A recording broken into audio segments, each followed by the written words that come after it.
Town, the Town of Ossining Town Work Session for St. Patrick's Day, March 17th, 2015. Please stand for the pledge. I pledge allegiance to the flag of the United States of America and to the republic for which it stands, one nation, under God, indivisible, with liberty and justice for all. Well, good evening, everybody. So we have some exciting things happening tonight. And the first, we're going to let Mario Velardo, who is our parks foreman. Do you want to sit or do you want to stand? Your choice. Okay. We're going to look at all of the parks projects that were done during 2014 and the beginning of 2015 now. It's just the beginning. We have a lot of good things happening in 2015 in the parks. But we'll start with our slide presentation. I just prepared something to say real quick. Oh, sure. Good evening, everyone. Oh, can you hear him, Tom? Can you hear me? You have to talk close into that mic. Thank you. Good evening, everyone. Hi, I am Mario Velardo. I have worked for the Town Park Department for 15 years. I knew that one day I would have the opportunity to be the foreman and make a difference in the parks. I would like to thank Madam Supervisor Sue Donnelly and the Town Board for giving me this opportunity. My goal is to make our parks the best parks. I'm not one to ignore problems. I fix them. There have been many things that have been neglected over the years that within time will be fixed.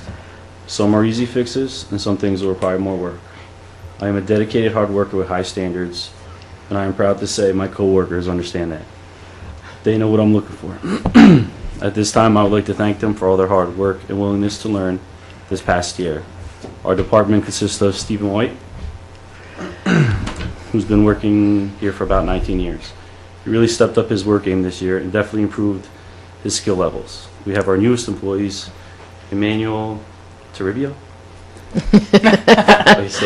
We just call him Juan. He will be completing his first year next month. He has shown exceptional progress this past year. He is a fast learner and motivated hard worker. His skill level has grown so much in 1 year, from operating heavy machinery to exceeding in carpentry. Our other employee is Jason Clark. He's in his second year. Jason has also proven himself within his first year. He's a very motivated hard worker with a willingness to learn new things. As he would say, he is a beast. But then, of course, I would also say, who taught you? This is not a... Within his first year, he has learned how to weld, operate heavy machinery, plumbing, and also excelled in carpentry. I am very proud of the team we have become, so let's keep up the great work. We have received all positive compliments this year. Amazingly, people that in the past had many complaints are often now the first ones to compliment and validate the positive changes being made to the parks. And Bravo. Great, great, great. We're very, very proud of all the work you've gotten done and the future work that's going to be done, too. So, on with the show.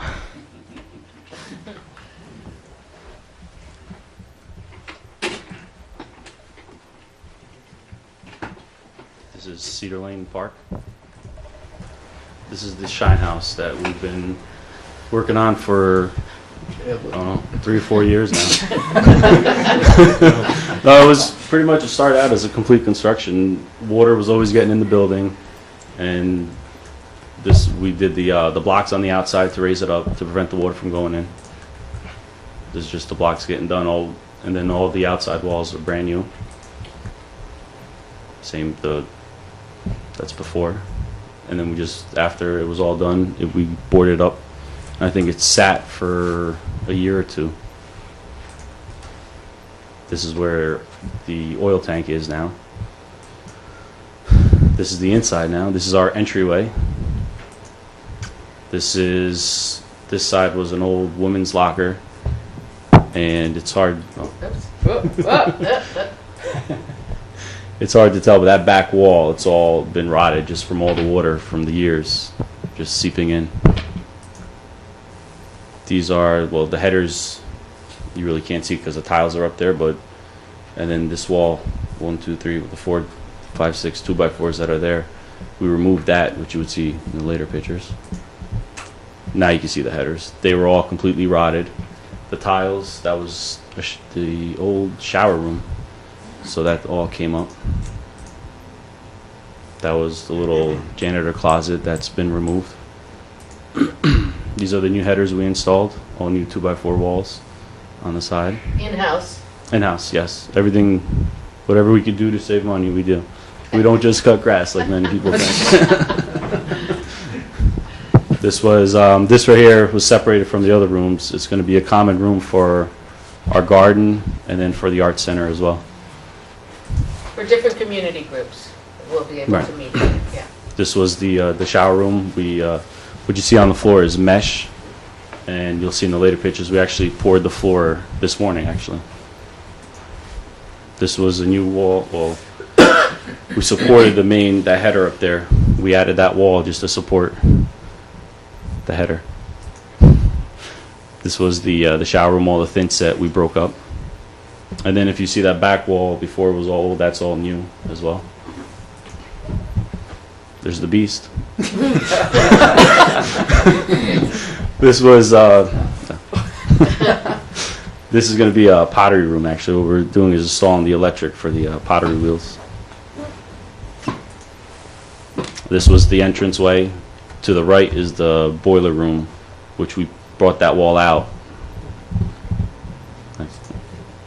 This was the other part of the entry. When you go in, you make a left. Those two are going to be, it's a handicap bathroom and then a unisex bathroom. Oh, this is outside the building, the garden. Oh, that was the stone dust we put down for the pathway.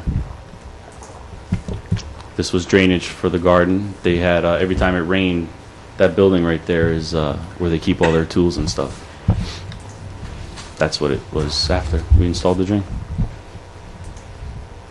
This was the old boiler room in the Shine House, that's what it is now. That's our new furnace. We did not install that though. That was all the conduit and the boxes we put in. And this was us today floating the floor. Very nice. We had the help of the highway department as well. My father, which Matteo Velardo was in the red hat, and then Rick Planamena also helped us. And that's the finished as we're working out our way out. Beautiful. So cool. An electrician did the electrical work. Electricity. Well, there's no electric in there now. Okay. It's What are just the yellow caps?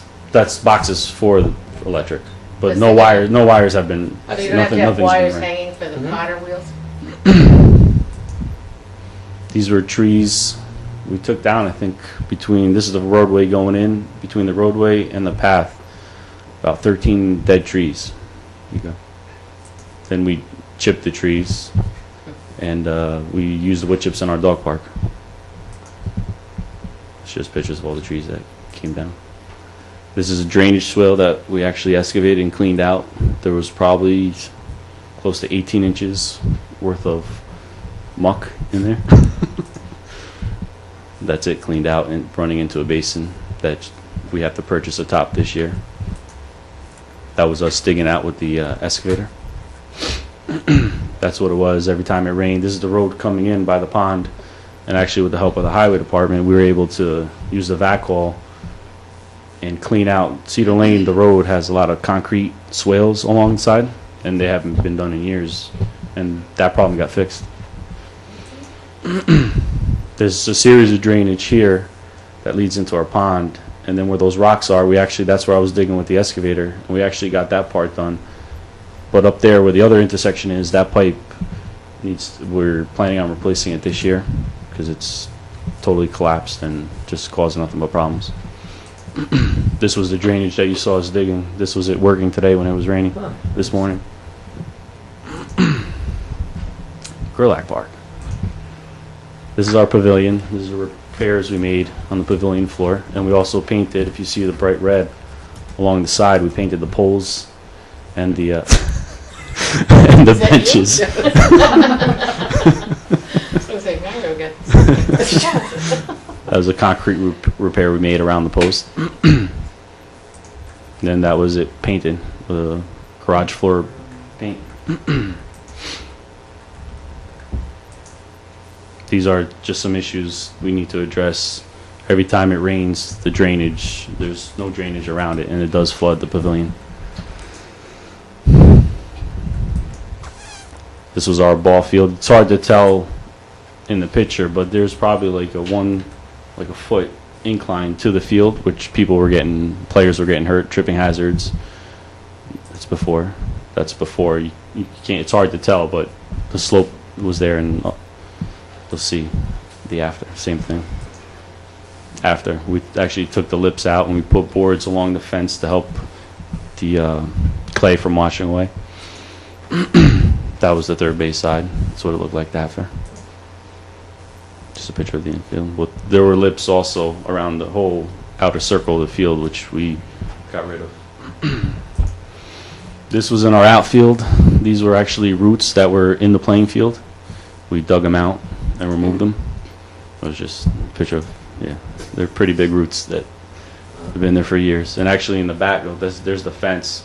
The fence was actually replaced this year, just from poor drainage and just the tree roots pushing it over. That was all the trees and stuff pushing into the net.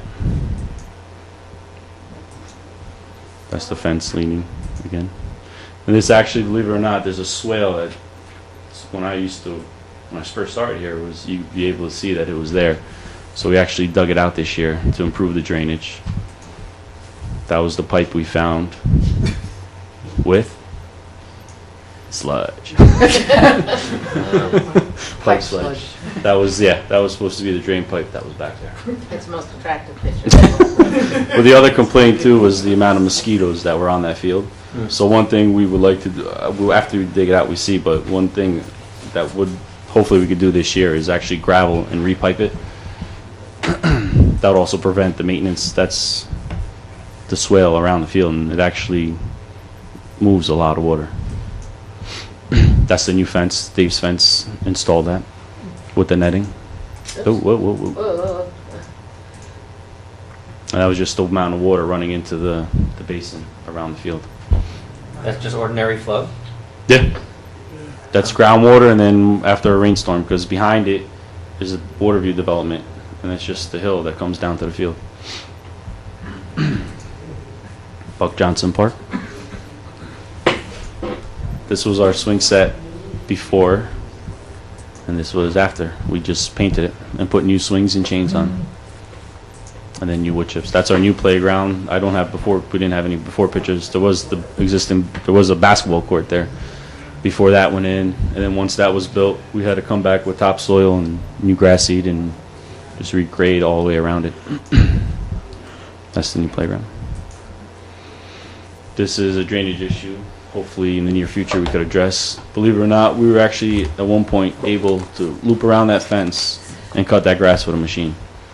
It was probably a good 6 feet out, and just keeps every year just keeps eroding and eroding. Ryder Park. Does Buck Johnson Park go underwater in that flood? It has. Ever since they replaced that pipe, it hasn't rained hard enough, or it's whatever they did to solve the problem, but it used to, yes. The pipe behind now Maya Riviera. Yeah. This is the bridge by the Brycliffe Field, which we did repair. It lost its railing, I don't even know how many years ago. That's a before picture. That was after. Just put And that was a community effort new too. post. Yes, with Brycliffe. This is just another bridge we have to address this year. As you can see on the bottom left, the cement, the water it's sitting too low, so the water just builds up there and it's washing it away. So this bridge will actually keep the frame of it, just raise it up, do new cement pilings, and then just put new railings on it, and then stain it. This is actually inside our shop. This is one of our garbage receptacles that I think the first one we built was a couple years ago, whatever it was. It was just something, because the way we do garbage is just, we get a barrel and we just paint it blue. Actually this year I think we did maroon just to go with Austin colors. But actually we made this so our regular barrels will fit into there, and then we put a top. They're made out of concrete. It's about 3 inches of concrete, so that's after the form is poured. and then we welded a top for it. So basically our barrel fits in there, and it's just a nicer, cleaner look. And cost-effective wise, to buy one of these barrels is probably like $1,000. We can make it for like $200, $250. This is the Ryder Park Pavilion. This is the railroad tie wall, and then the poor drainage that has been ruining the wall. And we actually, before the winter, we actually took out the railroad tie wall. That's just it deteriorating and falling over. That's just water, groundwater, and that water is constantly running. And then, as you can see, after a rainstorm, the whole pavilion floods. This is our pavilion bathrooms. We actually painted them this year. That's it. This is so this is a drainage swale down by our down past the playground that leads to the private house in the back of Ryder Park. We actually put item 4 down on the road, and then that swale was dug. This swale carries all our water from our top parking lot, and then it eventually goes into our pond in the back. That's just the road. Putting down item 4. These were stumps that were left over from Storm Sandy. We removed them with that highway backhoe. Pretty big stumps. This is the new playground at Ryder Park that was installed. We had to regrade the area for the new swing set to go in. And then we had to come back. It's not here, but we pretty much filled all the way around with topsoil, planted new grass seed. This is an electric box in our in our shop from a leak that we had in our roof. This was a problem we had in our shop for years. It's just every time it rained, it sits on a slab, the water was just coming in, it rotted everything out. Is that the garage area? At the entrance of Ryder Park, Yeah. yes. That was a leak in our roof that rotted through the plywood. This has all been repaired though, all the leaks. That was that leak that caused that hole. So you see the building just rotted on the bottom from the water just coming in. Our solution was to put cement. We did I think like an 8-inch high concrete curb all the way around inside. Those red poles are to hold, at the time, were to hold the ceiling up. And then actually that was, believe it or not, our break room. So now we put new walls up, and then on the other side of it, we made an office. That's just when we took the forms out, the cement. That's now. We're still waiting on electric, but we used the lockers from the police station. We put them in. We actually have lockers now, so that'll be our break room. And then we put two little windows in, and then that, where the ladder is, that would be an office. That was the day it rained after the snow. Those are our new walls, though. The only thing remaining is to put a gravel curtain drain around the outside of the shop because the snow was pushed up against the building. So with the rain, it was actually getting through the seams above the cement. So once we get that done, we shouldn't have any more problems. That's the outside of the garage. We did power wash it in the spring, but obviously that's when it was dirty. Our plan is to paint it this year to make it look, that's the outside of it. We will be painting it this year. And then on the other side, there was, you can't see it from this angle, but there was a concrete pad there with a stone wall. We actually removed that. It was just cheaper to get rid of it than to repair it because it's been repaired several times over the years. So eventually we'll just change the door that's there and put it over there on the side where you see in between the doors somewhere. So we would access the building from there. This was just to show the drainage around it because that's coming from Morningside. It's just a hill that slopes into our garage and the water just, that's where it goes. Those are propane tanks. The problem with those are we need to build a slab under there, so hopefully this year we'll be able to do that. That's just a picture inside the garage. That's where our refrigerator is now with our tools. So eventually this year it'll be moved once the break room is done into the break room, along with our microwave and stove. This was a pipe down by the ball fields that was replaced this year. It was causing flooding to the ball fields, and with the help of, once again, the highway department, we were able to replace it. I do not have a finished picture of it though. But that's what it was caused, and that actually comes from Morningside as well, in between two houses, right in front of the Brycla field. That's just the water from all that. And that's leading from the road. There's a brush pile in the front. We actually cleared it out so the water could run, because this whole area was eventually just becoming flooded and we couldn't even cut it. So now that improved big time. Can I ask, what do you do? Because to some extent, water needs a place to go. So if you divert it to fields, at least it sort of gets absorbed and has a Well, that- if you just put a pipe and you direct it away, it's got to go somewhere else. Where does this go? That goes to our pond. That goes underneath the road, and there's a stream that runs all the way along around the fields into our pond in the back. There's a pond- Ryder Park was pretty much, to my understanding, was built on a swamp, and it gets plenty. Every time it rains, like especially the Brycla field, it's saturated. But this water, yeah, it goes into the brook and out towards the pond. And the pond can hold all sorts of stormwater. Yeah, the pond then it goes behind Mrs. Rodriguez's house, then across Morningside again. That's Morningside. Across Morningside. Down to North State. Yeah. And then That's where we did the this drainage. brook collects a lot of water. It also collects from the entrance on the top side, that's Gunung up there. Yep. From Gunung, it also collects a lot of water. And this eventually goes down to where you showed us earlier, the eroding area next to I think so. Buck Johnson. Yeah, it makes its way there, right? Yeah. So this, if you accelerate the flow here, you're actually causing erosion down by Buck Johnson. If I guess you could say that, but As long as you keep all the piping working. it was existing. It was flooding everything else. So we did fix the problem. The biggest thing, one of the big things was to get those crushed pipes behind, which we had an easement on, behind what is now Meyer Riviera, to get those fixed. And that alleviated a ton of the flooding problems on North State Road, because now the water actually flows. And yes, it flows by Buck Johnson, but as long as it keeps flowing, Plus, it was ruining the road because Right. Right. we're at the end of that brush. That's the road that goes to the back of the park as well, and it was lifting up and just eroding on the sides as well. This is the waterfront park, Lewis Engel Park. Actually, go back one, because that was actually, you can see, that was the mural on the side that the high school painted on there this year. And they're painting on the other side this spring. Oh, nice. Yeah. This was the inside of our men's room last year. Obviously, some people broke in and graffitied all our walls, but we painted it. And that's the men's room, yeah, painted. These are our docks. They received quite the damage last year.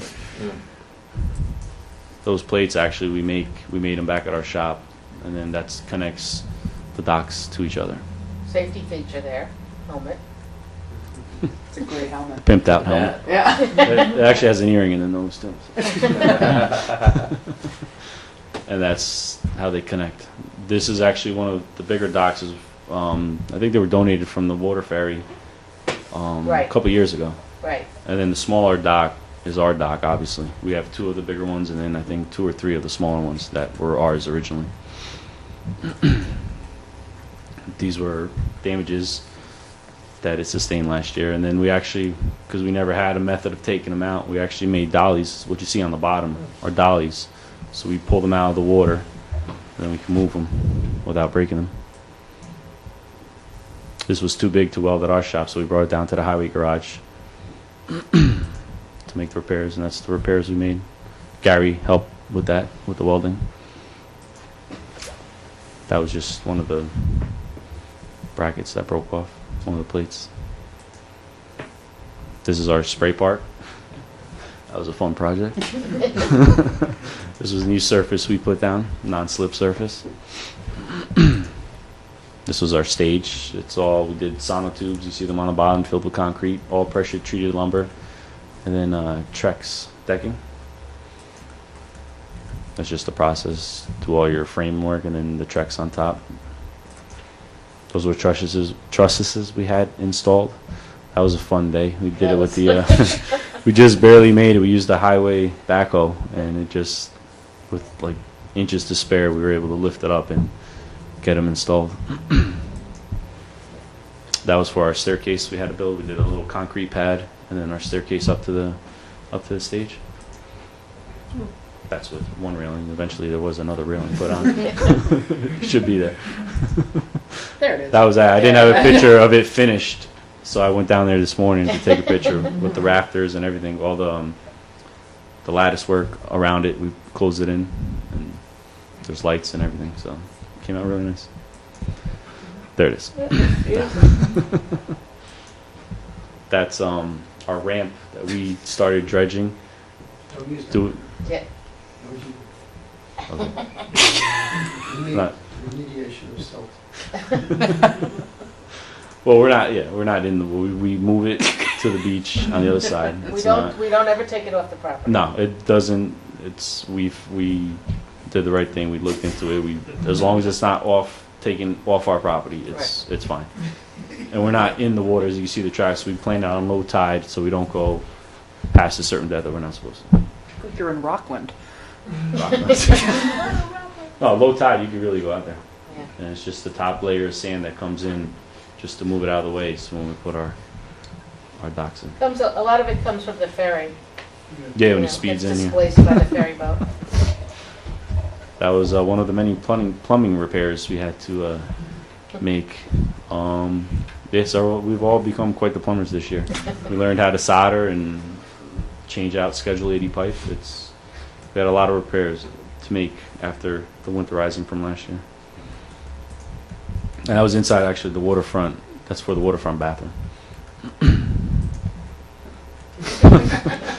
Steve was off that day. That was Earth Day. Yeah, at the Birthday waterfront. last year. Nice. Good job.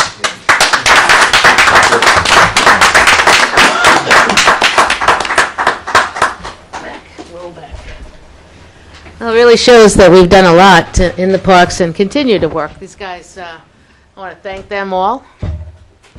Jason, Juan, Steve, and Mario, great job. And with the help of the Highway Department, it really truly shows cooperation and working together. And I think you've all done a magnificent job. And these are the guys that also help sometimes and had to help during some transitional times with the cemetery and everything like that. And Michael, you're still plowing the cemetery too, right? And they also are valuable assistance with snow. Absolutely, thank you. And they are part of the team for snow plowing to make sure that everything gets done. I want to also take the time to thank you for all your hard work, for your ability and your willingness to learn all kinds of new things that maybe, plumbing was not necessarily maybe the thought process for the Parks Department, but it's great to have all these great skills. We thank you so much for everything that you're doing to improve. Your slides show that there's still a lot of improvement that needs, but you guys are working towards it, and we appreciate that hard work. We all, the entire town, I think we would appreciate that, but I speak on behalf of myself and the board, and I'm sure we all say that. And like this Madam Supervisor said, the fact that you work so jointly with the Highway Department is such a great thing, that you guys will work together, help each other out, back each other up, use the equipment, exchange it. That's great stuff. So we look forward to how much more we can accomplish.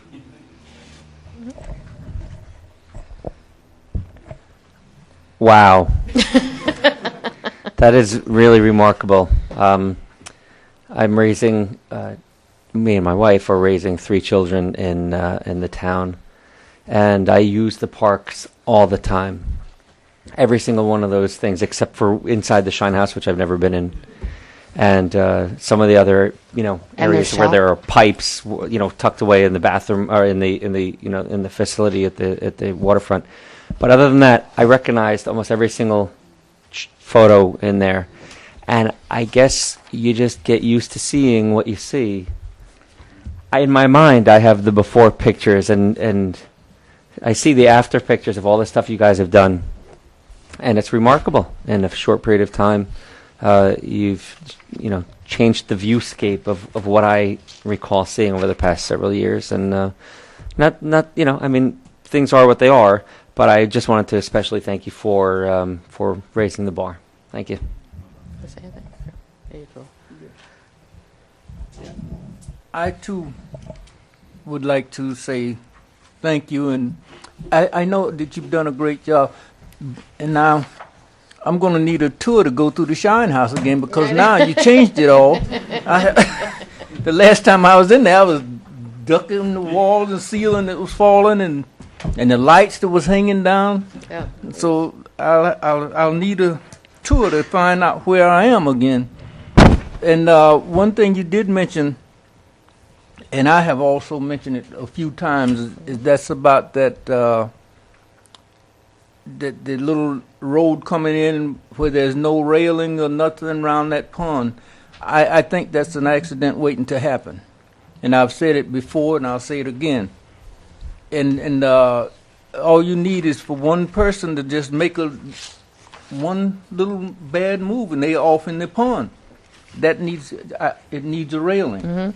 Well, the whole road needs addressing. We've talked about making it one way, coming in where the basketball courts are, and coming around and coming out. So there is a lot. Yes. There's still a lot of work to be done. Yes, I agree, but I'm just Yeah, telling you my concerns. that's right. And I was down at Engle Park this morning.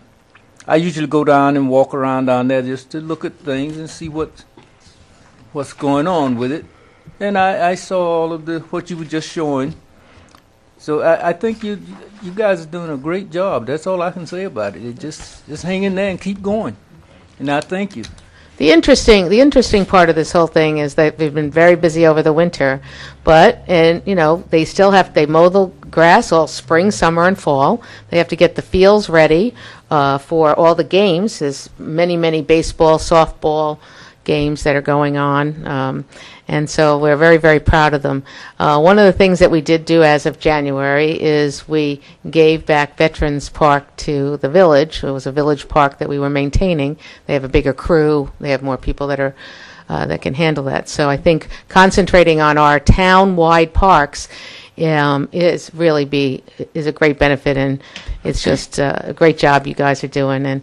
And on top of that, they were instrumental in helping us clean out the attic. They came up with some really creative ways to get 300-pound file cabinets down a staircase that should be is a fire escape. So You keep talking about the attic, but you got to say where. People. the might attic not on know.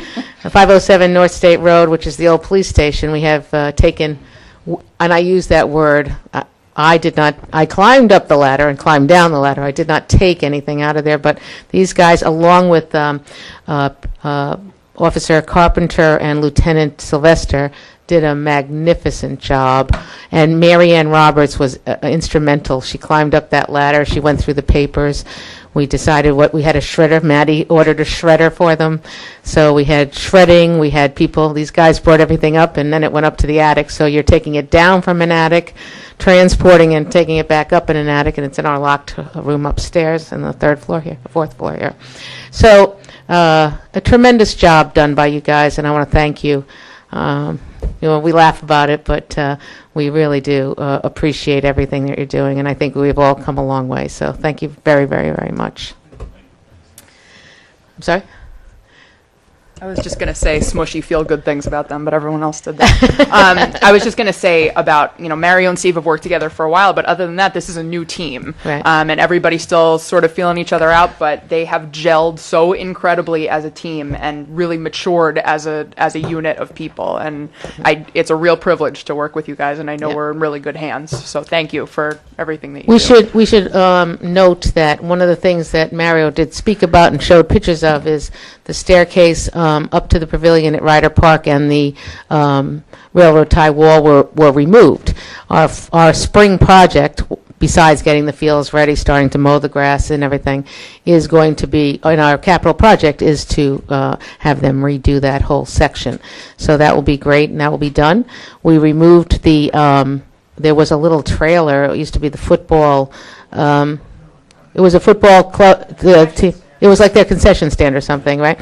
So we removed that. They have moved from Ryder Park over to Cedar Lane Park anyway. And so we've done a lot of work there. And we get a lot of volunteers. So it's truly a public-private partnership, and I say private, it's volunteers. We do want to remind everyone, if you're going to work in the parks, this is a Teamster Union park. All our parks are Teamsters. Park workers are Teamsters. So if you're going to work in the park, just call us up, because we have volunteer sheets that just have to be filled out and stuff like that. And both Briarcliff and Ossining, Jesse Collier Sports have done a magnificent job themselves of helping with the different fields that they have at both at Ryder and at Gerlach Park. So good job. Yeah, I just want to say one thing. I was invited to go into that attic a few times, but I'm not in the union, so I didn't go. So again, thank you for that job. Well done last week. And with all the time that was lost, we lost between the Highway Department and the Parks Department, they lost almost 6 weeks. It snowed every weekend. It was ice storms every Monday and Tuesday, so we had a lot of stuff happen. So thank you very much. All right. Thank you, gentle people. So now we're going to move on to accessory apartments, proposed changes with John Hamilton. And Wayne had sent over a chapter from the town of Huntington, so I made copies. As I told you, I would make copies. Could you pass this to Wayne, too? I have one. Oh, you have one? John, do you want that? Oh, you I did. You did it? Okay. I just felt that this was a very It's comprehensive both sides. section of law. Oh, no, you turned that one right there on? Yeah, okay, great. I knew it was a little bit dark in here, but we don't like the suntan lights on, that's what, yeah. Go ahead, I'm sorry. No, I just started to do some surveying of some other accessory apartment laws, and I came across the Huntington one, which I felt was very comprehensive and maybe covered some areas that we feel we may want to cover, so that's why I circulated it. There are some sections that we probably don't need to even look at, but, Right. there's a lot in there. It's worth looking at. So, John?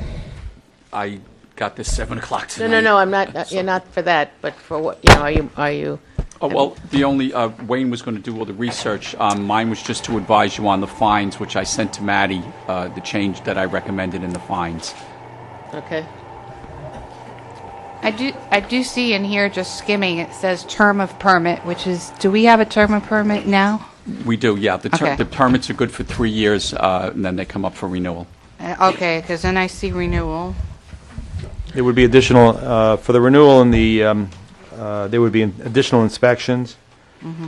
But there are some other provisions here which you might want to take a look at, which we don't have, really detailed provisions concerning. Revocation, modification, and Right. amendment. But even before that, even some provisions regarding, just give you some examples, just some requirements. And some of it may be covered, some of it isn't. And this is something, of course, I'm just throwing out there, they have a prohibition against an accessory apartment being rented to a sex offender, as an example. I mean, that's how detailed they get. And I thought it's worth looking at. Also, in terms of numbers of vehicles and parking spaces, and even details as to areas or sizes of parking spaces. There's, if you look at, Page well, if you look at actually page, at the top. I think it's like 4, but I'll tell you the section number. Well, it's 198-34, section B, which are Page 4. Yeah, certain things that the hearing officer or the zoning board need to review in advance of issuing a permit. Some of which are covered in hours and some of which aren't. I mean, there's a specific provision about not substantially contributing to traffic congestion or traffic hazards. Well, we kind of have that. We have it that you're required to have a parking spot for the tenant, right? Well, that was that's true. But some other ones which are a little bit more, I guess you call them, I guess they're more general. The proposed accessory apartment will not have a significant adverse impact on the value of neighboring properties or overall land use density of the surrounding area. The use and occupancy of the proposed apartment will not unreasonably conflict with a stable, uncongested, single-family environment and will be compatible with the character of the neighborhood in which the dwelling is located. Will not substantially change the single-family appearance of the dwelling, which I think is, we require that as well. The use will be in harmony with and promote the general purpose of the intent of the article. That's just a general provision. I mean, those are some, I guess, more catch-all phrases that maybe we are interested in, maybe you're not. I don't know. Again, it's just something you could consider. Certainly, I think they have very strong inspection provisions as well. And this, I mean, I'm sure I could probably find more, more samples. Like I said, I looked at a few, and this one seemed to be one of the most comprehensive that I found, which is why I decided to circulate it. So I think it's worth reading through and perhaps earmarking, what you feel we should add, and maybe to our law, if you feel it's even necessary to really start revamping. Since you're looking at the law right now, Right. This is your opportunity, if you want to revamp the law, to do it. So it's just Is there a way we can get sent the provision currently that we have, so we can? You mean the provisions that are in our code that are Yes. available online, Yeah. general code? We'll send I mean, you they are. we'll send you the link. Thank you. We'll send you the link as to where it is, and if you need it printed out, we can print I it out didn't for mean you. to be, I wasn't trying, I'm Yeah. just saying that it is available. Yeah. It's very easy. And it's its own section right now. Right, exactly. Because that's what we were discussing the last time. So we don't have to, we don't really have to talk that much about it tonight, but I want to keep it as many times as, once a month we want you to come in, because we want to move it forward. And we want to move it forward quicker than not. So what we do is, if you want to look at something like this, look at what we currently have. We'll talk about the fines. We were busy with this, most of the day, and we've been a little crazed lately. So if you, Do you have a suggestion for fines? What I did was recommended that we follow the same fines that are currently in the zoning code. So I recommended we change it to a minimum of $100 to a maximum of $5,000. Whereas right now it maxes out at $2,000. Let's just make it uniform with the rest of the code and move it to $5,000. okay. Okay. And we want to make sure that everybody understands this, that we're still not talking about changing the code as far as accessory buildings or anything, that this is really to put some teeth into the accessory apartment law so that the building inspector can go in and make those inspections. One of the suggestions that you would inspect them once a year rather than once every 3 years, which I think that I'm in favor of that. We can poll the board and stuff like that as we move along. And if you have no problems, you shouldn't worry. But it's to give you some teeth should there be a problem, right, as we move forward. Does anybody have a problem with the changing, so that as John puts this together, we do some housekeeping items, and one of them being inspections once a year, going with the fine schedule of the zoning, and then as we get down to the details, you and Wayne can work together on, fashioning what you want to change it to look like. So, Sounds good. does anybody have any problems with those two things? No, but we had discussed a bunch of changes, proposed changes, as part of a work session a while back, and I was just wondering, were those going to be incorporated into like some sort of a red line that we would have an ongoing discussion, or am I losing it and this has already happened, or? No, it hasn't happened. Yeah, so. Nothing has happened. Okay. I thought we left it that we would do some investigative work on it, and Which is what Yeah. I was trying to do, which, trying to give you a feel for, like I said, what a more comprehensive law would be. Again, going back, looking at inspections upon renewals, you're talking about inspections on a yearly basis. Like the example that I gave you has a requirement that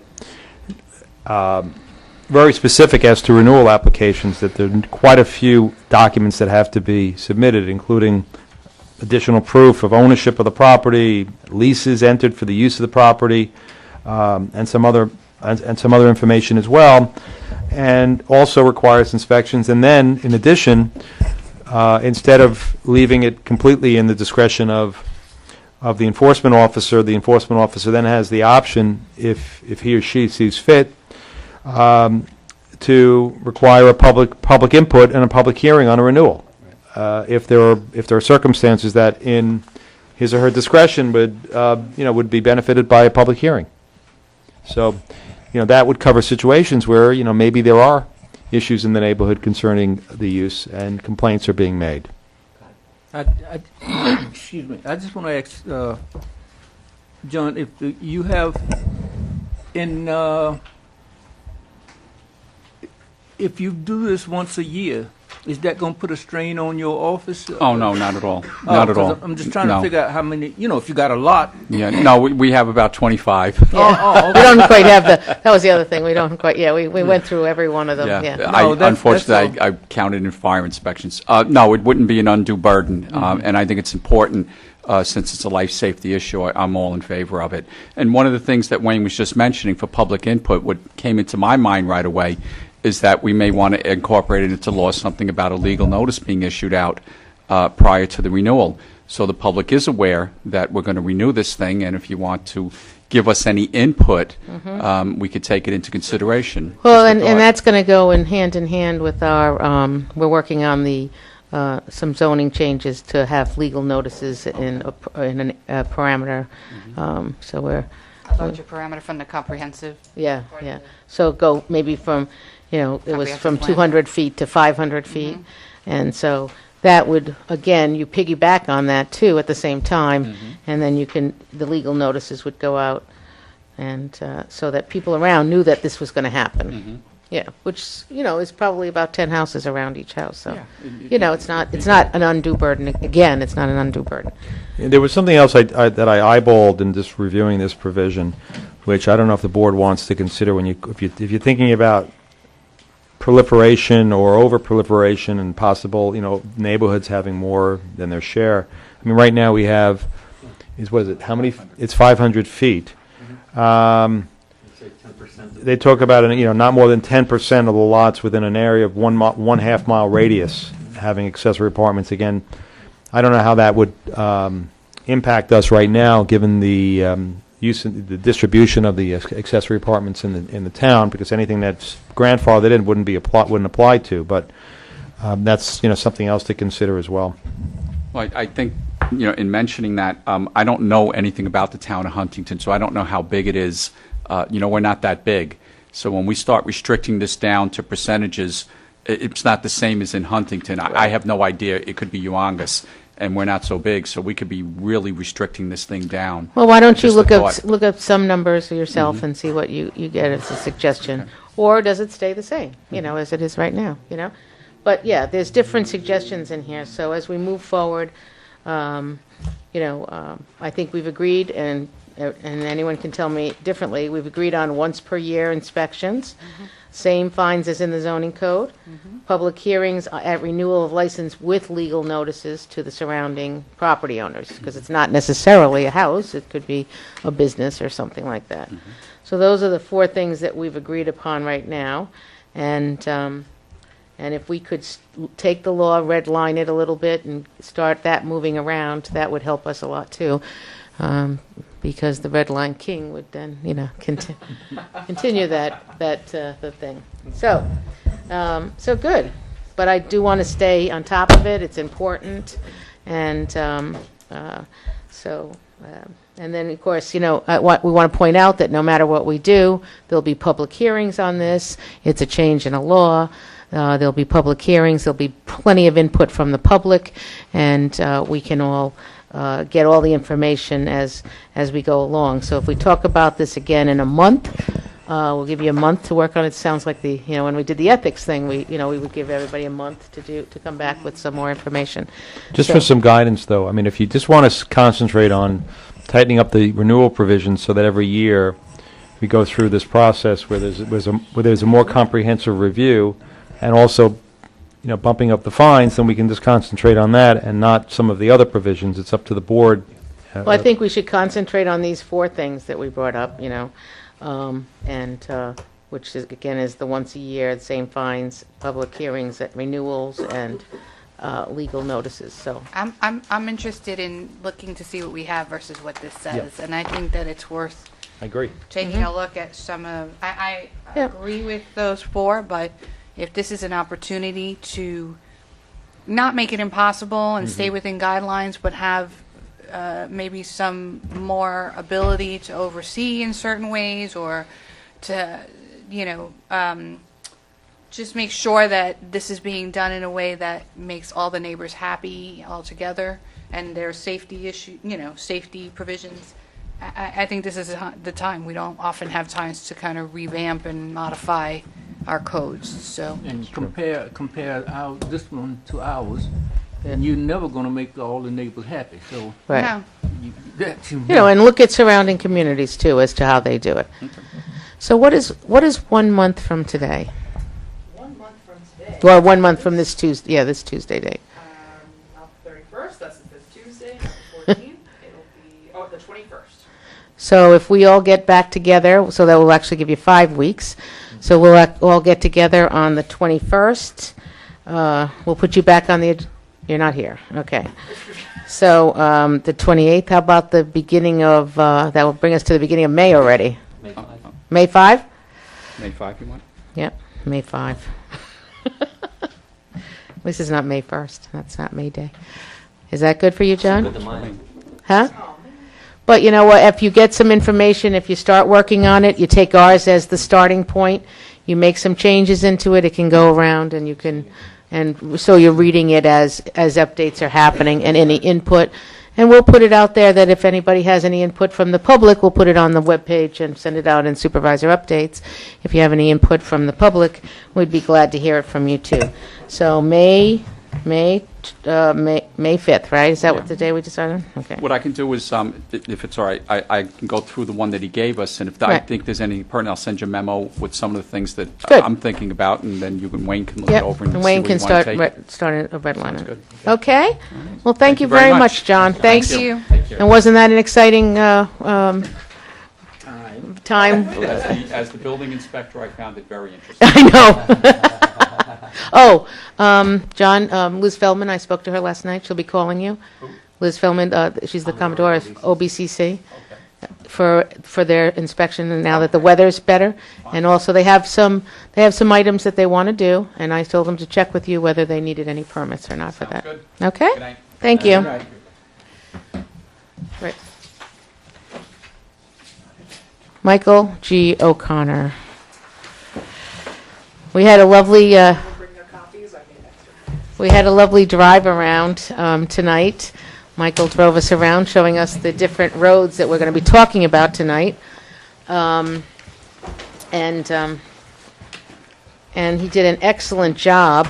We'll keep one for Jeff, too. He did an excellent job of putting together some of his suggestions as to what we should be doing with our roads. So we had the opportunity, but as we said before, we have some wind problems. I think most of it's wind out there, right, Michael? The problems with the lines and everything? Seem to be wind, not car accidents and stuff. Oh, you mean tonight with the Yeah, outages? yeah. Yes, on Gordon Avenue, on that end of town, on the south end of the village of Ossining, Right. which affects a good wide area of, If you don't because mind, I'm going to get my phone because my mother... it was a major outages, and they're still trying to rectify those.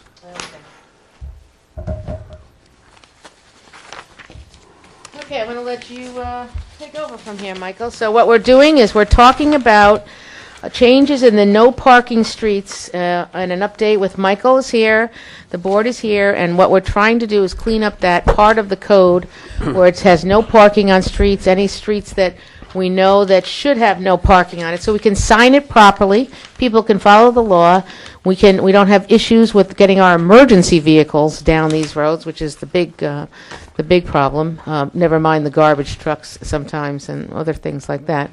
So, sir? Thank you. As the supervisor indicated, I was tasked with the responsibility of evaluating our current parking regulations. The parking is titled Parking and Standing and Stopping and applicable regulations, and the portion of it is Section 188-11, Parking or Standing Prohibited at All Times, and it lists the streets. Now, when you see, and we've ordered them, when the weather breaks, we'll be changing all of our ordinance signs. We have them all in. The ordinance signs are from November 1st, I believe, to April 1st, and these parking regulations have nothing to do with that sign. That is a blanket caveat by the town of Ossining and every other town in this neck of the woods that puts up where you cannot park between 3 a.m. and 6 a.m. Every day during the months from the dates of November 1st to April 1st. So we are not referring to that at all. What we're referring to is each individual street, and we did an analysis of the streets, and hopefully we'll go through these quickly.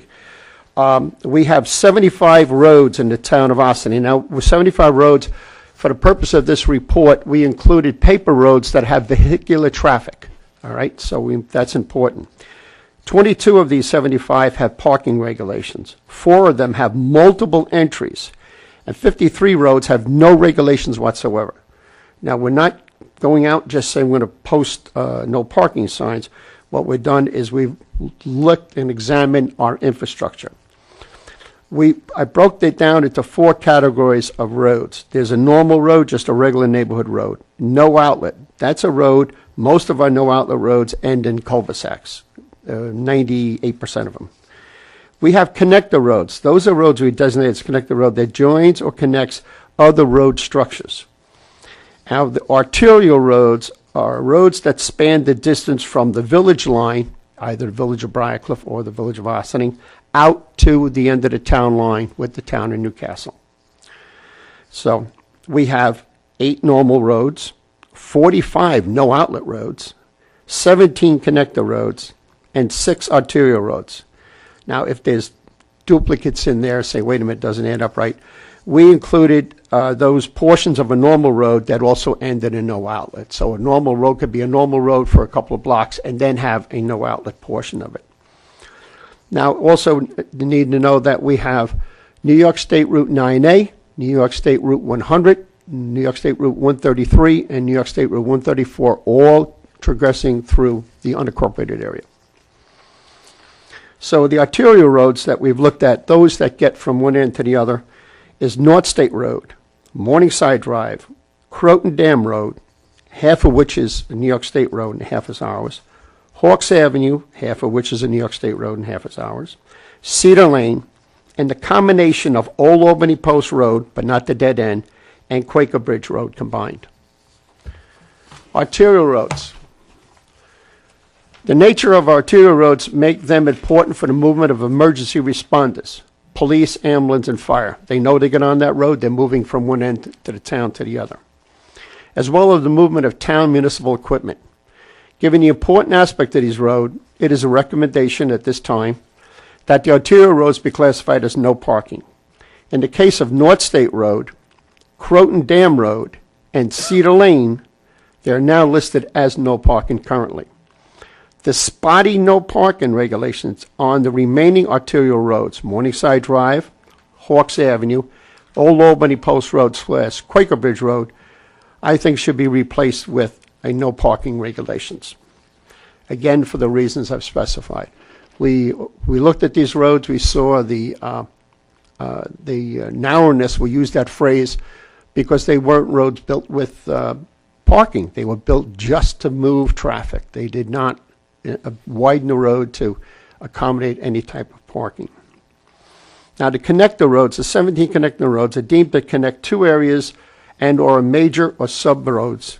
Each connector road may be different in size and importance. Our connector roads are as follows. Now, I'm not going to go through the whole list for here, but most of them have no regulations. The ones that are really important to notice is Brookside Lane and Stormy Town Road. These are major connector roads. Brookside Lane connects Route 133 with the Westchester County Road, Ryder Road. Stormy Town Road connects 9A and it brings a couple of ways across to Cedar Lane. These roads are heavily trafficked roads. The other roads connect various areas of our inner structure of roads. Some of the roads like Decker connect the portions of the village to the portions of the unincorporated area. Grandview is another road like that. Going down, we have McCord Road. Now, McCord Road is the town road, McCord Road, but on the street signs and a lot of maps, it's listed as Narragansett Avenue. It's a continuation of Narragansett Avenue. Now, for some reason, it's without regulations, but because of the heavy traffic through the Narragansett corridor into McCord, nobody's parking anywhere, but we really have to say that there's no parking allowed. No. So, and the other roads, of course, are interior roads, and we can discuss those at length. Of our connector roads that are split between no parking regulations and those that do not, some need not to change. Other changes are recommended, and that's why I say McCord Road is posted as Narragansett Avenue. Decker Road, we think that the north side from the village line to Canung Drive should be no parking, but only if the village does the same on their portion of Decker. Glendale Road, we recommend no parking from both sides of Quaker Bridge Road to the town line, because that is a connector road in itself. It moves traffic from two different areas. You have coming from Spring Valley Road always over to Quaker Bridge Road. And on our portion, which is only 3 houses, number 2, 4, and 6 Glendale Road, after that it becomes the town of Newcastle. Hillcrest Avenue kind of connects the sections of Crotonville there, and we have to modify its wording. Locust Road has none at this time, but because it connects White Birch Drive with Reback, that we feel that one side of it, the north side of it, be no parking. McCord Road, as indicated before, recommended at both sides of it from the Croton Dam Road to the village line. And Reback is spotty at this time and would recommend on the north side of Reback Drive from Locust Road to Stormytown Road be no parking. White Birch Drive, it's spotty, and I'm still trying to look at that to come up with a recommendation. Now, normal roads, due to a problem with vehicles parking at the entrance of Waterview Drive, it is recommended in this area be no parking on both sides. But this is only for a stated distance.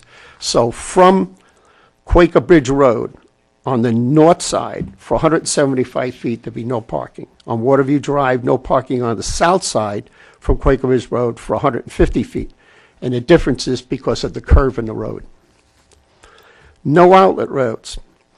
Of the 45 no outlet roads, or a portion of a normal road that ends in a no outlet, of these 45, only 6 have no parking regulations. These roads are as follow. Downing Road, and it's very spotty on that one spot. Galtier Lane, no parking both sides. And I'd like to pause for a moment, because on the board here, many years ago, the residents of Galtier Lane came to the town board, united, all of them, and requested no parking on Galtier Lane. The amount, Galtier Lane was literally a parking lot from the people from Cedar Lane, and it was wall-to-wall cars. And we told the residents that if we put no parking, you no parking. And they agreed, they accepted that. So that's why Galtier Lane on both sides is no parking. Haymont Terrace. Haymont Terrace, no parking on the east side and through the cul-de-sac. Leewood Drive, it is spotty. I believe it needs to further make recommendations. Studio Hill Road is also spotty, and Tappan Terrace is spotty. So those are the 6 roads that are ending cul-de-sacs that have some regulations. It is recommended that we modify some or add others to in the form of no parking regulations. No outlet roads with modifications are as follows. Downey Road. This one small stretch of Downey Road is in a tire complex, Feeney, Downey, Dewars Court, and Baden. Only this one little area has a no parking regulation. None of the other.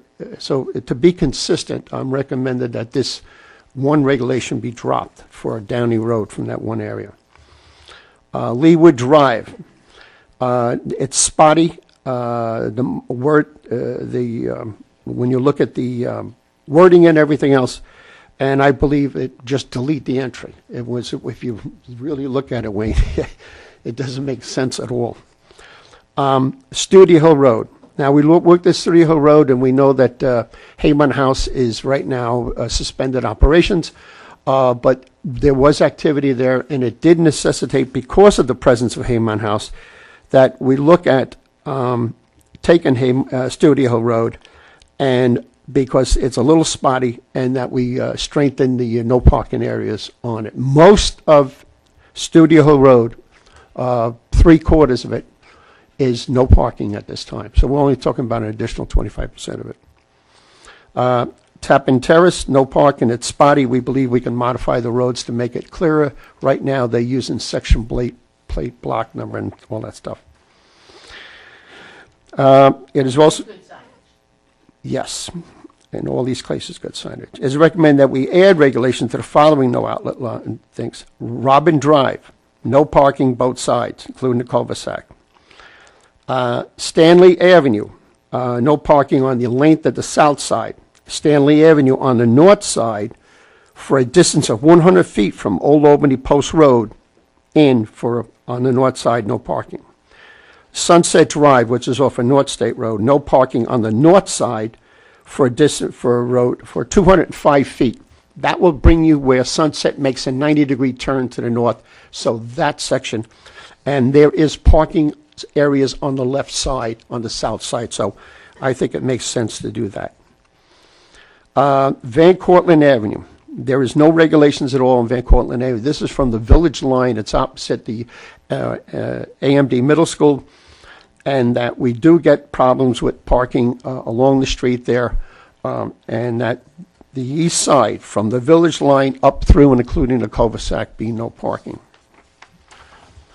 Now, So people understand, the east side is the side with the trees on the school side. exactly right. Those The- trees Not that on the, hang not over on the side curb. where the homes Where the are. homes are, no, we're not talking, they would not be the north side. Now, no parking from here to corner, and I thank the police for helping me with assistance with this.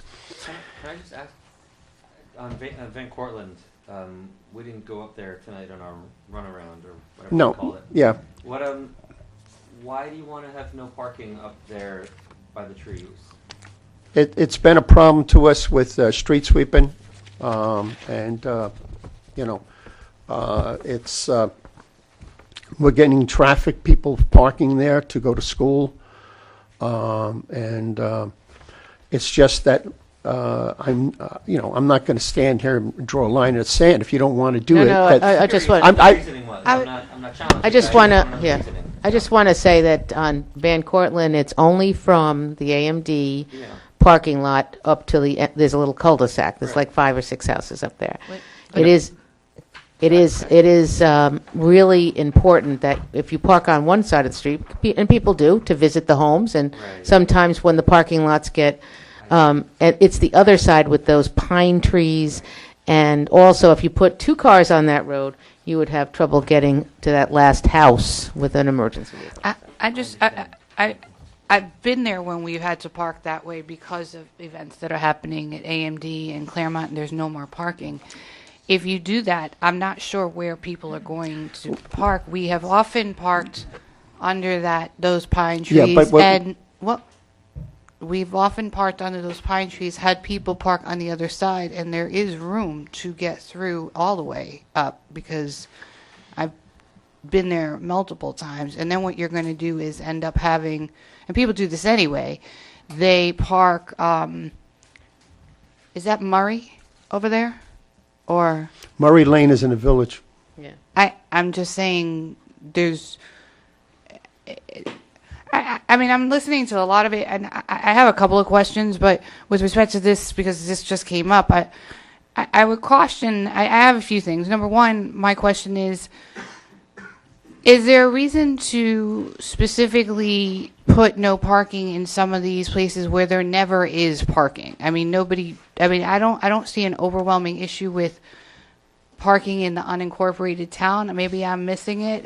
Maybe there are streets that are worse about it, and I would be interested to hear your analysis of where you might be having some real issues in the unincorporated town about parking versus just all over. And the other thing is, we're talking about signage.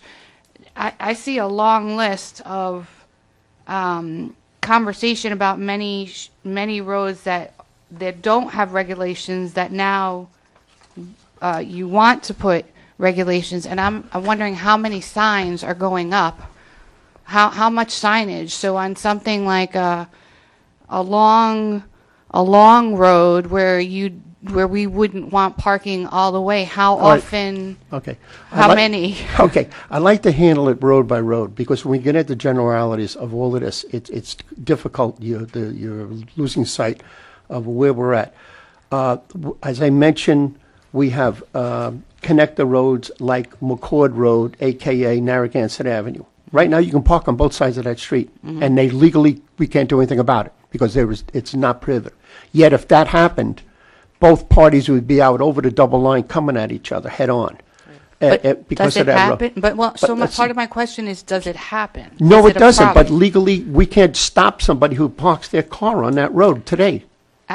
Some of this is being done just to, and we had the lieutenant in the bus with us tonight too, and some of this is being done so that you have some structure and some consistency in the town. Let's say that somebody was having a party and they called the police and they said, we're having a party, we need to park a few extra vehicles here. Or AMD called up and said, for tonight, we're going to park on this, under the pine trees, let's just say, as an example. Yeah. Then, we had this discussion on the bus tonight, and that would be something that the police would work with them on. They're not out there to ticket it, but what you are out there is to make sure, other than just the 3 a.m. to 6 a.m., you're out there to have some consistency. Some of these streets are a little crazy where they came up with these divisions, and to have it where normally people, not to inundate them with signs, but people like to know that I can park here or I can't park here. And a lot of times people park in parks and then they walk to some of the places they're going to. And we have that on Old Albany Post Road and Quaker Bridge, which turns into Quaker Bridge Road. And so I think that's where we're just trying to get some consistency, from. Well, I appreciate that, and I'm just concerned about some real world implications for some of these places. I think it makes sense to target places where there's an actual problem. If it's a safety problem, if vehicles can't get through, plowing, emergency, absolutely that would be a problem. I'm just not sure. And I absolutely appreciate being clear about where people can and can't be, but I'm not sure I understand why we are blanketing the unincorporated town with no parking signs all over it if it's not conceptually. If it's not. But I am also concerned about what does that really look like. If there are so many non-regulated roads that at this time do not have regulations for parking, and there's a discussion about implementing no parking along those roads, I'm concerned about how much signage is going to go up, how many feet, All right. I'd like to point out. Just before you finish, I'll start again. I just want to say, we have signage on our parkway, and you see what happens there. Well, but I'm asking. And Mike was just saying, if there's not enough space for two cars, you head on. No, I appreciate it, but what I want to know is that really, if there are streets that's happening, then I could Well, see. we don't want it to happen. But it's not happening. No, If it's not happening. I think you're misunderstanding, and then I'm going to let Eric talk. When he wrote on our connector roads, he's not saying that all these roads are going to change. He gives you, I think you did an excellent job, Michael, by the way, of giving us all the roads that are there. Then your recommendations are at the bottom of I think it's page 2 of your document right here. If it says no regulations and you don't have it on the bottom, you're not changing the regulations of it. If I might interject for all right now, there is a total of 75 roads in the town of Right. Ossining. And I'm going to jump to the last page and just count. There's 1, 2, 3, 4, 5, 6, 7 adds. 1, 2, 3, 4, 5, 6, 7 modifies. 1, 2 removals, 3 removals. Right, and that's it. See, I think you have to, if you look at this, he's not saying that this all would change. He's just telling you what is there, right? He did a good inventory of it. So I'm sorry, Eric, did you want to say something? I was just going to say, he did a good inventory. It's up to us to look at this on a case-by-case basis to decide whether we want to adopt his recommendations at the end of the report. Right. Nice job, Michael. Thank you, Ron. Well, And I appreciate your job. I wasn't questioning the veracity of a great job you did. No, because I'm glad you brought this up, because a lot of people maybe watching this are going, Yeah. oh my God, what are they doing? And it's Right. important that you make that issue, because when I get to the next one, it leads segues right from what you just said. How many signs are we going to put up? And when we get to the no outlet, which I was Well, going we're to... on no parking here to corner right now. Nope, I'm sorry. Thank you. No parking from here to corner. All right. It's common sense that no one should not park. I don't know whether I didn't. That should not park on the very corner of a street. It makes it difficult for turning large vehicles like fire trucks or garbage trucks. It does not make sense to place. It does not make sense to place a no parking from here to corner on every intersection. My God, talk about blight. If we see a particular intersection becoming a problem, then we can just install a sign. If it's possible, good counsel, a general statement in our code stating that there is no parking on all town roads within 15 feet of the corner, just a suggestion. Right. Then if we see a problem, we can install a sign.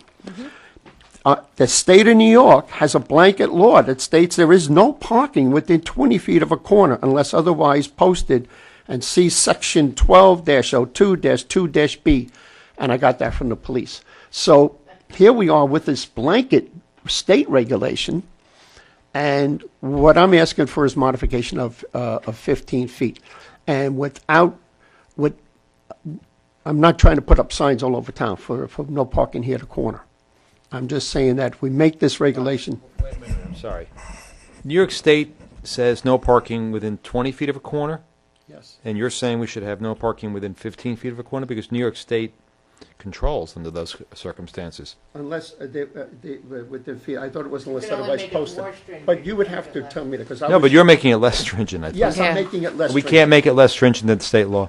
So it would be 20 or more, but not 20 or less. That's correct. Not But if we 19. keep, but I like that idea, because you keep reminding people, everybody remember, whether it's the villages or whether it's the unincorporated area, it doesn't matter. What signage or no signage, there's no parking here to corner. So, and again, one of the things that the Lieutenant Sylvester is always telling us is that he's going to go knock on, his officers are going to go knock on somebody's door, and they're going to say, move your truck, you're too close to the corner. If Yeah, they, they'll run the plate. if they don't move their truck, or they say, screw you or something, then they might give them a ticket. But everybody's going to work together on this, but it's really to give them some information. So this is fine as long as we keep telling people, and we make sure it's in the law, and we make sure that. So can I ask some Well, we questions? don't have to do anything in the law if state law already controls. Yeah, but you Can want to state it in the code too, Well, Okay. Does this? I'm confused by that because is there a separate dispensation for the city, because the city does not have no parking for 20 feet for every corner.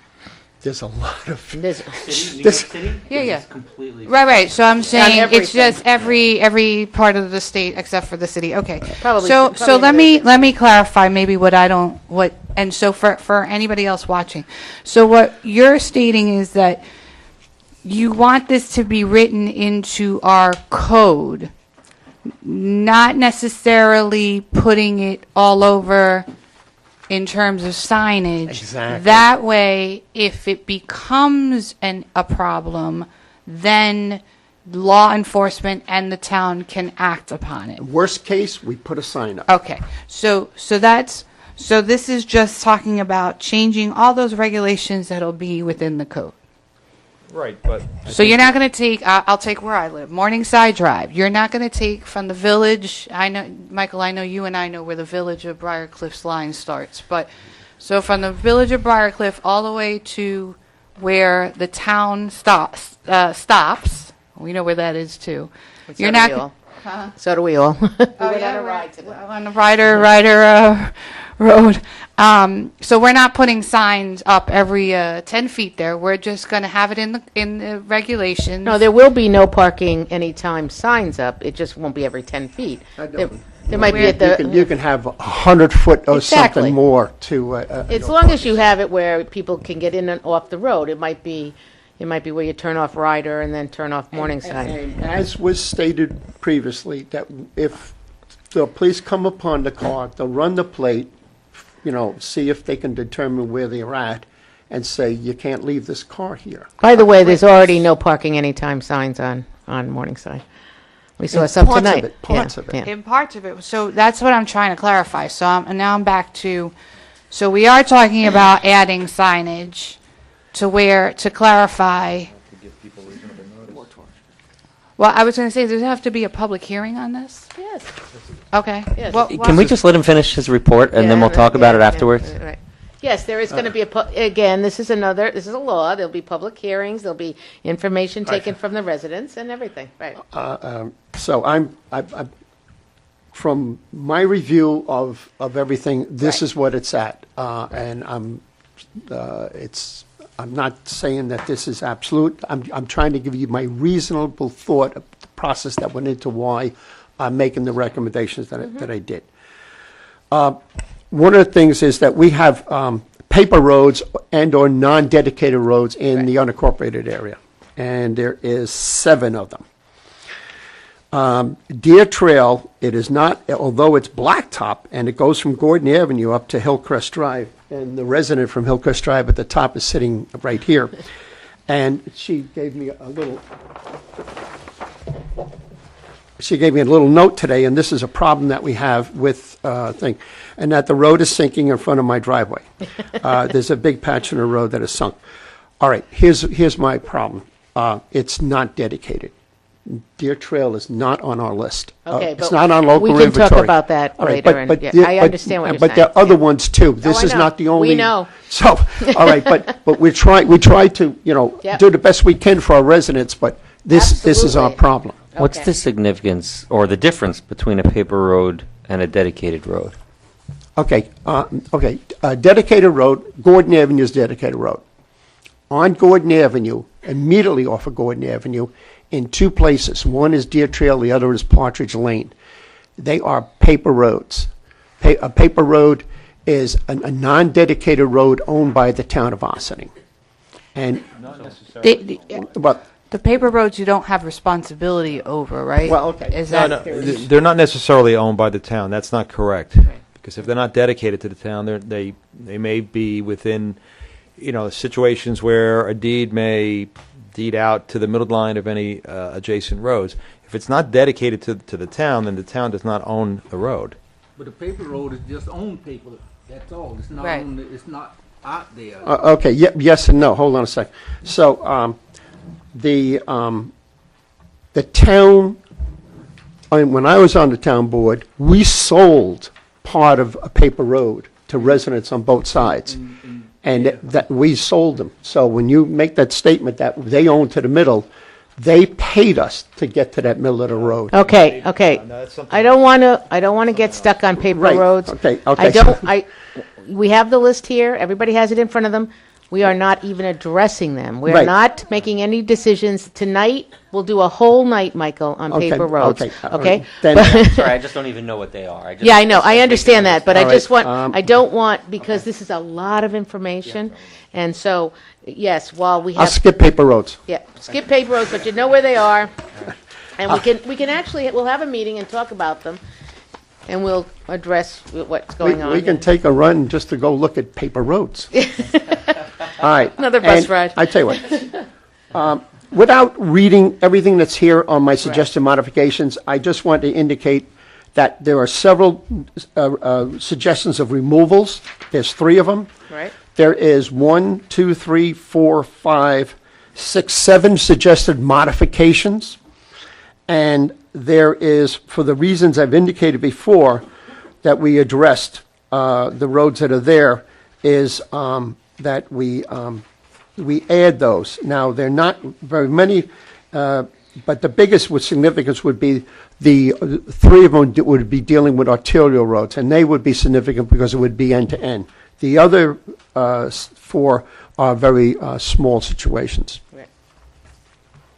And I guess, and of looking at the inventory and everything, like you were saying, these bottom 1, 2, 3, 4, 5, 6, 7, of which, as you said before, it goes out to the town line or what have you, are ones that you would sign, are ones that we are temporarily signing now because they're either very small or they're, Quaker Bridge Road or Glendale or the two inroads to Waterview Drive. So I think these recommendations are good. I think what we should do, Michael, to help people, find out what the normal sign distance is. Is it 100 feet? Is it, what is the distance between, can you put one at the beginning of the road and one at every intersection? So you would have, let's take Morningside, for instance. You might have one at the beginning, one at Ryder Avenue. So you have to find out what kind of signage you have to put up. Well, I was going to ask Mr. O'Connor whether or not the state regulations designate how the distances between, especially for enforceability purposes, because in order to enforce, you have to give people reasonable notice if you ever choose to do so. So, I mean, we don't know what that is, so why don't we find out? I think it's subject to state regulation. There is, I believe it's covered in the UMTCD, that's the Uniform Manual for Traffic Control Devices. Everything in that manual is there for the purpose of establishing that, but it's not a law. The law references the UMTCD. Okay. And what it does. And the UMTCD is, there's a national committee that adopts and reviews recommendations for any changes. And when they say traffic control device, the paint on the road is a traffic control device. It comes down to that, the paint, how the paint is applied, what its width is, and everything else. Everything is covered in that manual. And just for as a caveat, they sell more copies of that book to law firms than they do to municipalities in the United States. So what we'd like you to do, Michael, is do a little investigation, maybe send everybody out as an informational email only, the information. So we have it, so we're not, and then we'll talk again. You'll come back a little bit sooner than 5 weeks from now, because, I mean, you did a tremendous job here. It's a very good job. So we want to make sure that we have some issues coming up with the spring and summer, so we want to make sure we can move forward, have our public hearings and everything. Yeah, we're not done yet. I just want to get a date, because if we don't, we'll forget. May 7th, okay. April. No, it's not. Yeah, I know, but it's not. It's the 7th is not. The next one is the 21st or something. Okay, What, April what? 7th. Are you here? Seems like if you sit in that chair, No. No one gets to sit in the chair. Oh, that's funny. Yeah, it is funny. Are you really not here? Oh, tape. Go ahead. Yeah, from the 7th to the 14th. Yeah, that's fine. That's No, fine, no, but it's just I'll funny that be you're- away. Okay. Hugging a couple of grandchildren. Good. Okay, so The 21st? 21st, I believe we are scheduled to have a town hall meeting. Oh, okay. But May 5th with John again. No, No? I got Okay. a conflict with I the s- Austin Fire Department. Okay. May 19th. I don't want to wait till May 19th. So why don't we say, we'll tentatively make it April 21st, which is our town hall meeting, even if we did it as part of our town hall meeting. It's a perfect topic to go over, so people could have come up with some comments and stuff before we even put it to the public hearing. Okay? But like I'd like to do is show on the screen, this is the road we're talking about, and proportionately, this is where signage would be, so it'd be one here, and, so, all right? Yes, ma'am. All right, thank you. Welcome. Yes, oh, wait a minute, we're not done yet. Just a quick question. You have recommendations at the bottom of the page that starts at the top with the normal roads. So I just want to make sure I understand. You have suggested modifications on the last page of your report, and then recommendations also underneath the normal. Well, yeah, but So I was wondering- the last page is, the recommendations are how, recommendations to change the actual code itself. That's the verbiage in the I see. code. I I see, understood. The other ones were in English, and what I did was on the last page, try to make it legalese as best as I can as a layman that I am. Second. Okay, so just because we talked about Van Cortlandt earlier, under the normal, you have a mention here about recommendation, Van Cortlandt Avenue south from Village Line, including cul-de-sac.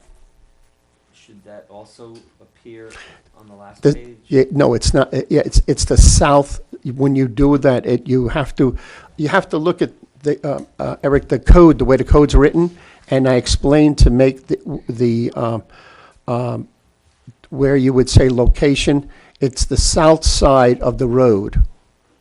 No, he's just saying, why isn't Yeah. it on the last page as well as on the? Oh, no, no, because I tried to do it in just English on the other pages, and I actually wrote where the language with the legal language that would be in the code. It's just not on the last page. Van Cortlandt's not on the last page. Oh, the That's Van all Cortlandt, that- then yeah. you know what? I left it Yeah, off. yeah. But neither is Morningside Drive on the So last just, page. just Right. look it over again, you So, know, I mean, and- again, yeah, So, Thank you. but that was, great. But one thing, I know. Mike, I think you did a great job. Thank you. You did a great job with your presentation, and you did a great job this afternoon. all right, thank you. I still don't like that street.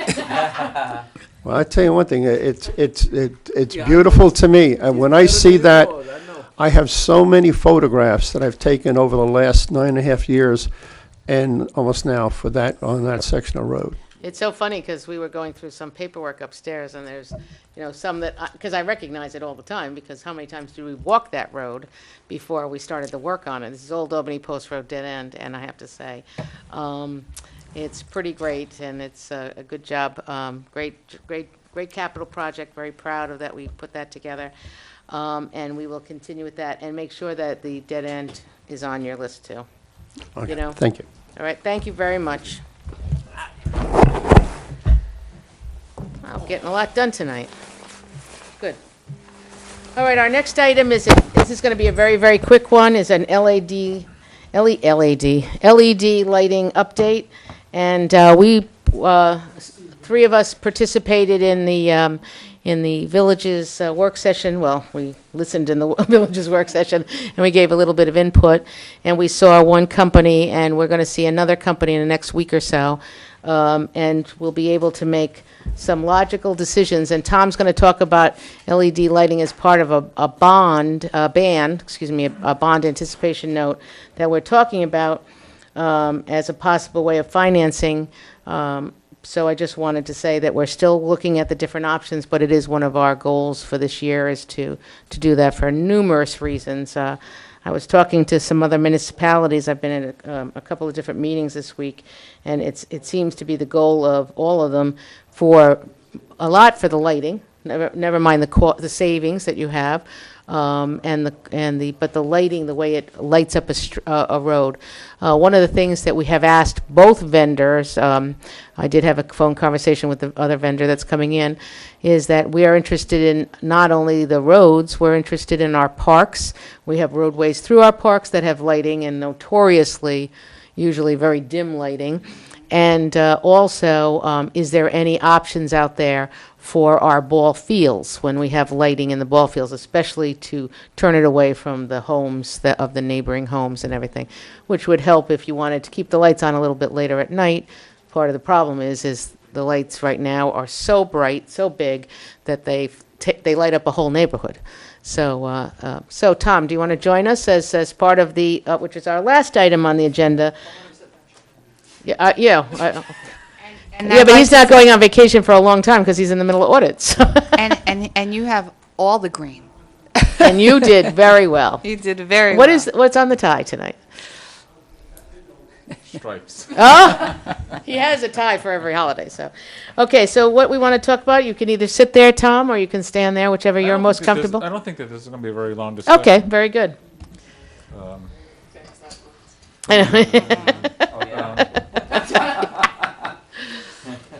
Thank you for inviting me, and good evening, Supervisor, members of the Town Board. Today I received 3 bond resolutions that I was asked to request from our bond council, and they're scheduled to be presented for vote at next week's legislative meeting. The first was for the, to bond the costs of the water recirculation system at the Engle Park Spray Park. The total estimated cost is $300,000, of which $100,000 is to be funded by a grant from the Dormitory Authority of the State of New York. And that would leave $200,000 ultimately 15 years, so that would be the intent, would be to bond the $200,000 over 15 years, which the average debt service would be about $15,800 per year, and that would be an impact on the property tax for the average household of about $1.25 per year. And also, not only that, this would also save a substantial amount of water to be purchased from the village. So there's going to be that offset as well to help pay for the debt service. There's a lot of pluses. There's a lot of pluses besides the fact that we're not dumping water into the Hudson River. And we'll be able to keep the spray park open later because we're recirculating the water. So we're very, very pleased with that. I want to point out that we've always talked about it in kind of in a reference of $100,000 from the senator and $100,000. We're going to ban for $200,000 because we realized there was more. We had to go into a sanitary sewer system. There was more added on to it, and we just don't want to be caught short and have to come back. That's it would be as cost efficient as possible. We haven't even gone out to bid yet or anything, but because we had a couple of things that the health department had required of us that we had not first anticipated, so that's why. Just out of curiosity, and I was just thinking this before you even brought it up, are there water treatment issues? I mean, is there some? I mean, I saw the plans, and it looks like a very, very good system, and it's of course in concept a great, way to save the money, protect the environment, and still maintain the proper, service. But when you do a spray park, I don't know. Are there regulations? Oh, it's treated ultraviolet. It's exactly the same system that they have on the inside water spray park at the community center. So it's ultraviolet rays. It totally sanitizes the water, and it has to. So there's all these many regulations, many health forms, many health department forms had to be filled out, and so it's. And all that technology is budgeted for, and. Yeah, it's something that when they did it in the indoor pool area at the community center, it was new and innovative, and now it comes on a pallet and they drop it in. So it's made because lots of places are trying to do this. They're trying to conserve water. They're trying to make sure they have a sanitary system moving along with everything. So. I just want to say I appreciate this project. I think that it's a good idea in the long run, but I just was surprised by the 300. Well, we just want to be safe. We don't want to. Okay. Now remember, it's a ban. It's a bond anticipation note. So it's about when is the payback? And But you said over 15 years. I'm confused. This will ultimately be a serial bond. Yeah, he said over 15 yeah, years. but you would only serial bond what you. Did you go out for a bond or did you go out for a ban? We haven't gone out for either yet. Okay.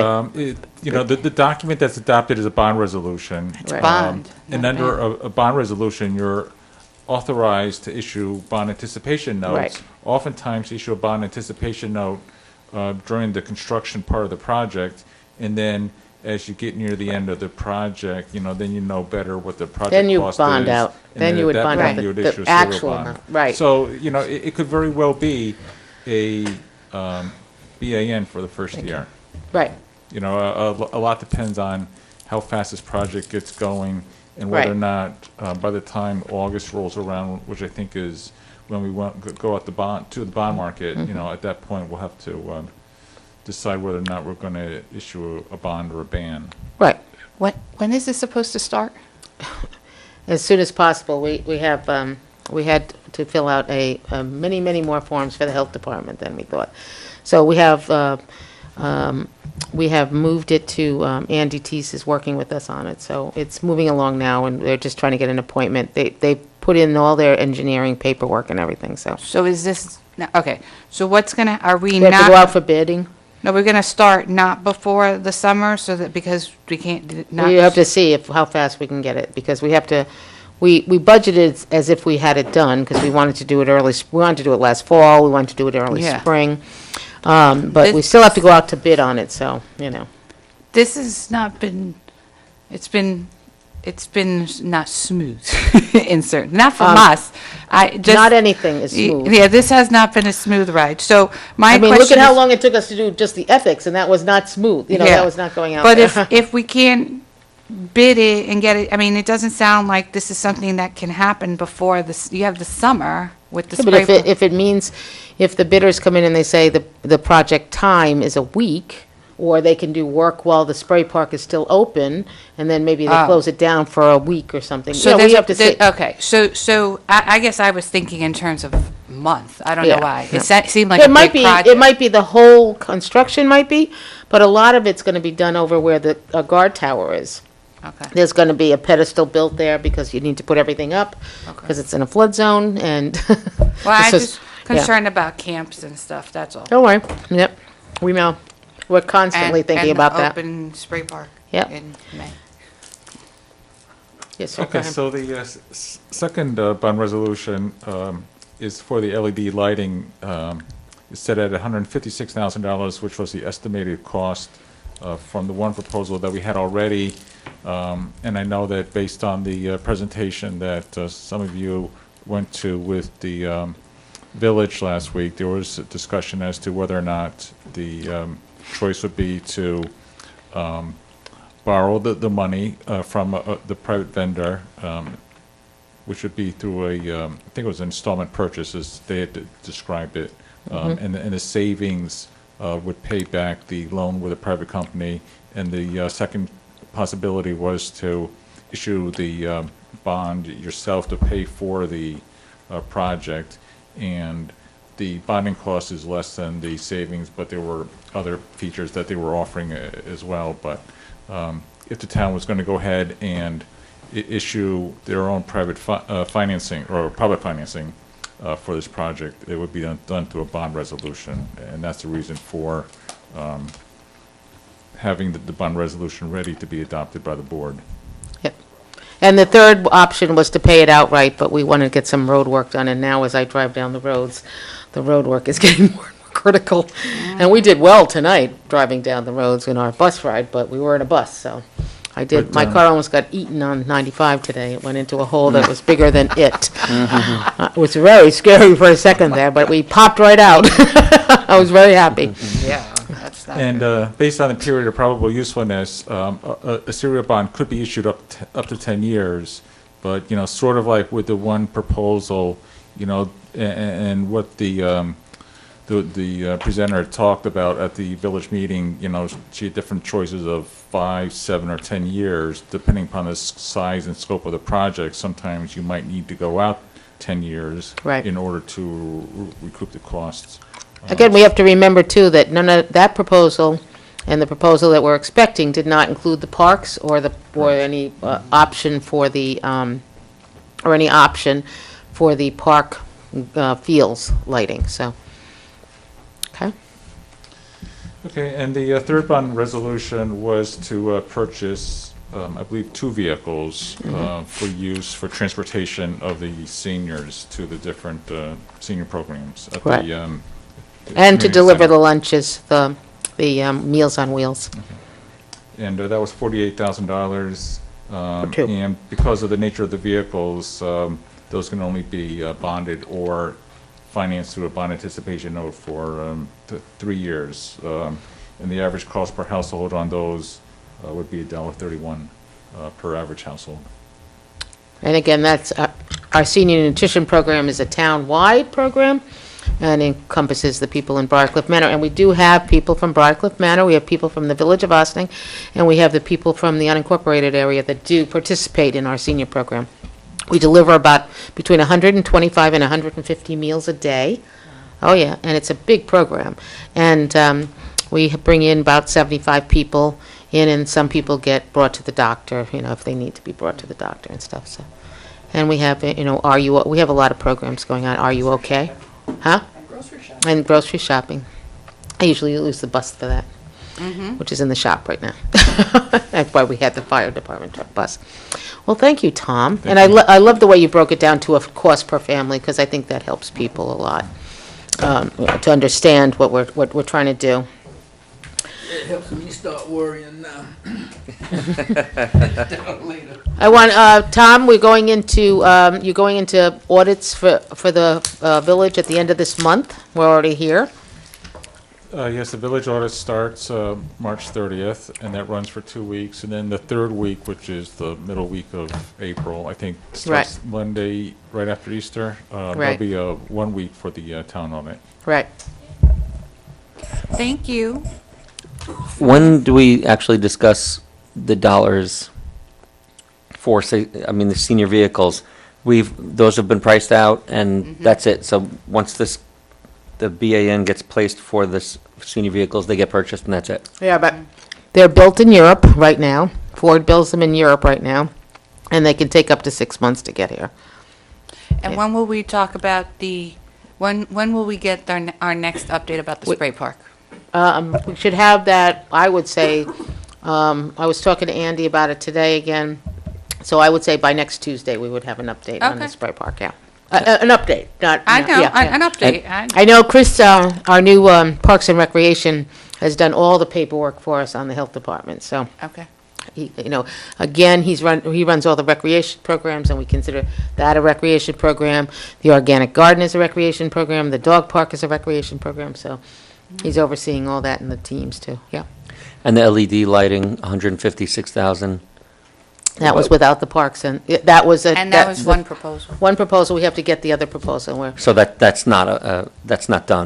a continuing discussion. Right. We just want to make sure that we get into the, don't, that face. You scare these people.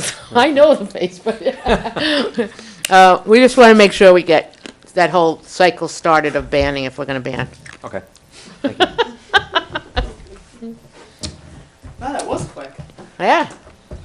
And I think that's it for the evening to this weekend.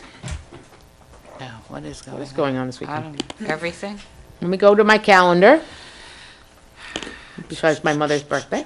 Oh, happy birthday. Yeah. Did you get in touch with her? Oh, don't worry. I have a sister that's texting me. Oh, that's right.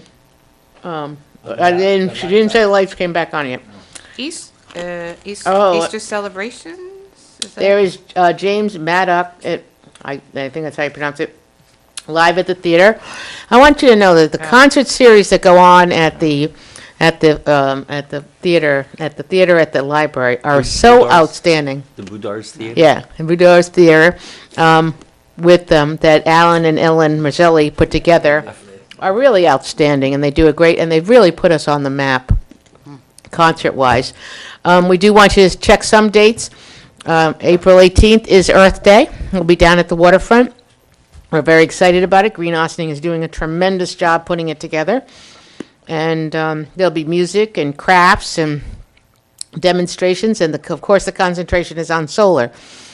Please go to the webpage and go to the bottom, go to townofaustining.com. If you go to the bottom, you'll see a solarized button. Press on that button, it will take you to Solarize Westchester, Ossining, Briarcliff. You can read all about the program that's going on until June 1st.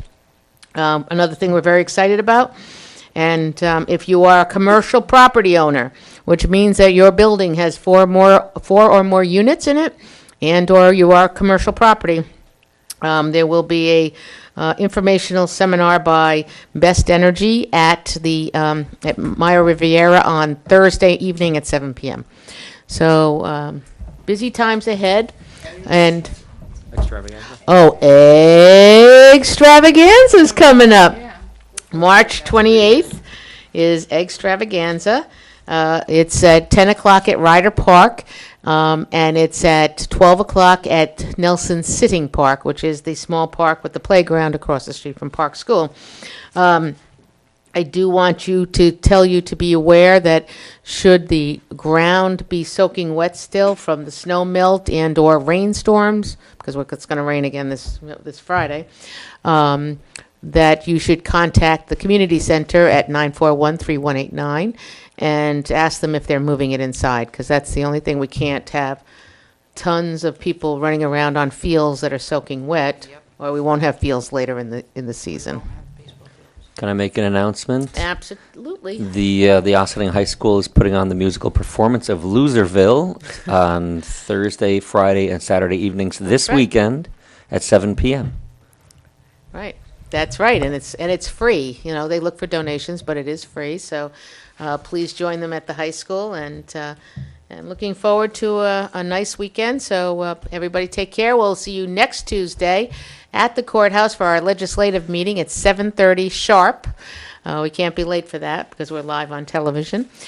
So we want to thank you all, and I thought that was a very informative meeting tonight. And we'll keep going in that direction that we're going to, which is positive things for the town of Ossining. Have a great weekend and week. Thank you.